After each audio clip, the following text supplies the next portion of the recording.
I remember one of the preachers that I enjoyed listening to told a story of how he was traveling from Warsaw, Poland to Paris, France.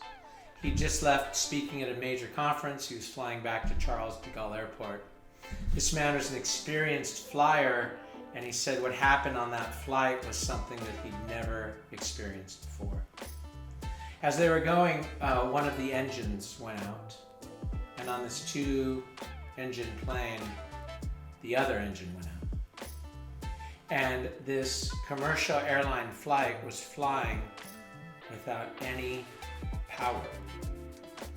The captain was walking all of the plane through this dilemma, this crisis, and he said something that I never want to hear on a plane. The pilot said, "Prepare, ditching is inevitable."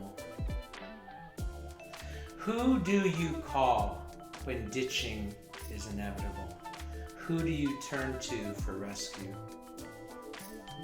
The pastor said that shortly after ditching was inevitable, inexplicably, one of the engines came back on and they were able to make a crash landing.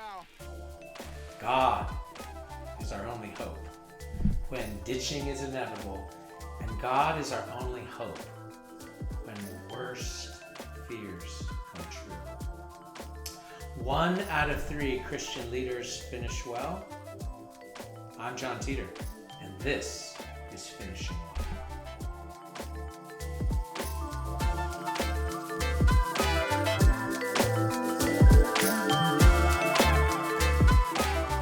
My father, Paul Teeter, grew up in Alabama.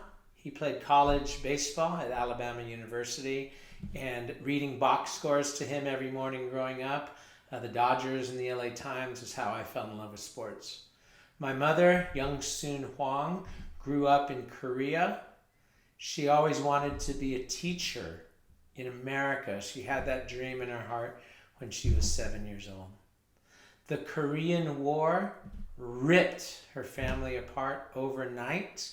She lost her dad, they lost their home, and for 3 years they had to manage their life out of a high school gymnasium.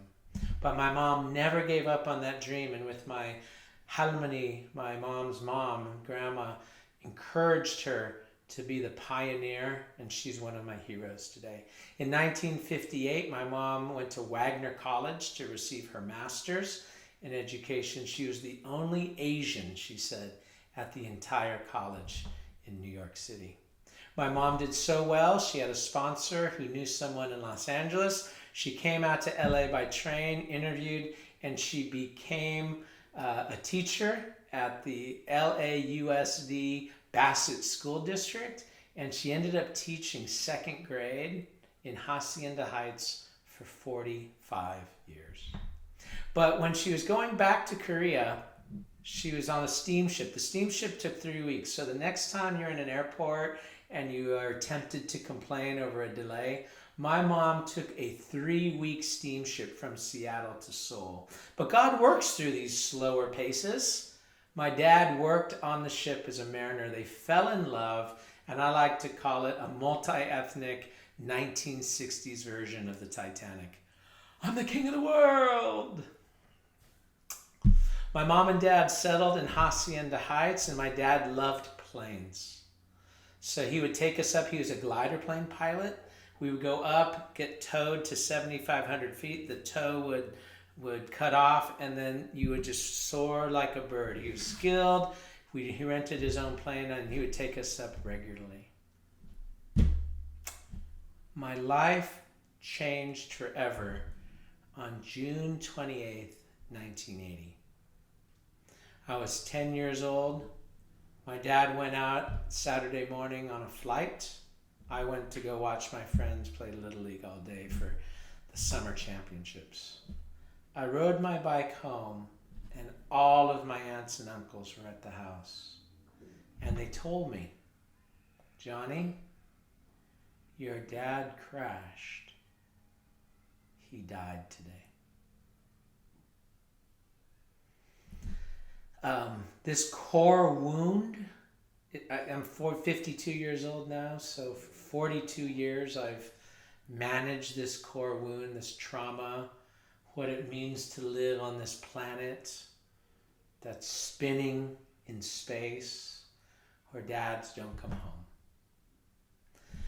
We never went to church, but being Korean, my mom called a Korean pastor, and we ended up having, it wasn't a funeral, it was kind of like a wake at our home. And I remember three things. One, everyone was in black, the pastor included. I remember this insane fear that was in my heart. Who will take care of us? Will we have enough finances? Will we lose our home? I've never seen my mom cry like this. Will we be okay? And then the third thing I'll always remember was at this prayer time, when the pastor began praying, my dad's chest lamp, it was about 7 p.m., when he started praying without anyone touching it, inexplicably, it turned on. The pastor started praying in Korean. Bzzz, the light turned on. The pastor prayed, Amen, Amen, Harabaji. Bzzz, the light turned off. All of the cousins were there. To this day, my cousin's like, do you remember that crazy time when the light turned on? The light turned on in a 10-year-old boy's darkest moment. I was filled with hope. I was filled with peace. I wasn't afraid anymore. And I remember thinking, something is out there, and we're going to be okay. It wasn't until 1992, May 8th, that I became a disciple. I had a 9-month period where my friend brought me to Jesus, and I started learning about God. Today, it's my testimony that it's not something out there, but it is someone out there who at my deepest, darkest, ditching is inevitable and the plane crashed moment, that he helped me and he's given me hope and purpose and meaning in the midst of unspeakable suffering. If you've been encouraged by this video, I want to ask you to subscribe to the channel, like, and also sign up for the Finishing Well newsletter. Once a week, I'll give one leadership thought to help you finish your race. This past week, coming home from my friend Armand and Francine's wedding, my 14-year-old daughter and I were listening to the Smiths. They have a song, there is a light that never goes out. I loved the Smiths in high school, so it's so fun to see the kids enjoying that band too. There is a light that never goes out. John 8:12.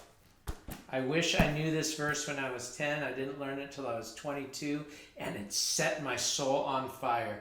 Jesus spoke to them saying, I am the light of the world. Whoever follows me will not walk in darkness, but will have the light of life. I pray today that you will walk closely to this light and that you will be filled with faith, hope, and